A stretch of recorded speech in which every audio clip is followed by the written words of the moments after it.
Which art style are you based on your astrology sign? Part 3. Starting with street art. Street art is loud, fearless, and meant to interrupt areas where it's not supposed to be. Street art is meant to exist outside of the museum in our everyday lives where we will walk past it and look at it all the time. And it has also become a space for lots of people to be able to participate, have their own tags, and leave them in their own special spots. Street art can make up of murals that take lots and lots of time and effort. The majority of street art tends to be put in spots that are not necessarily legal. For this reason, most street art is very quick, impulsive, and oftentimes usually temporary if it gets washed away. All the same, street art is loud, brave, and doesn't waste any time waiting to be framed or waiting for you to come into a museum to see it. And that's why street art is Aries. Next, we have minimalism. Minimalism was a rebellious response to the abstract expressionism movement. Rather than splattering tons of random paint colors on a canvas, Jackson Pollock style, minimalist artists wanted to express themselves abstractly, but executed their ideas with more poise and more rigid planning. You can always categorize minimalism because even the more chaotic pieces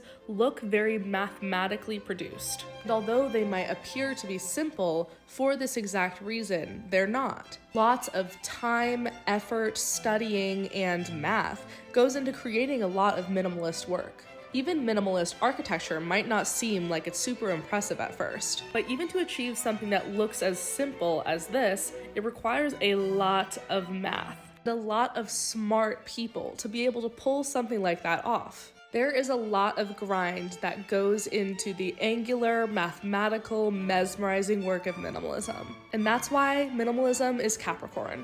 Lastly, we have Rococo. Rococo was an era of painting post-Baroque that wanted to really take things out of their dark era and make them light, happy, and elegant again. Rococo was largely influential on architecture at the time as well, and those same pastels, florals, and elegance really made their way into the architecture of this time. Rococo was always balanced, symmetrical, and very finely detailed, paying homage to this classical style of painting, but definitely adding some serious pizzazz to it. It's optimistic, hopeful, light in color, and just super aesthetic.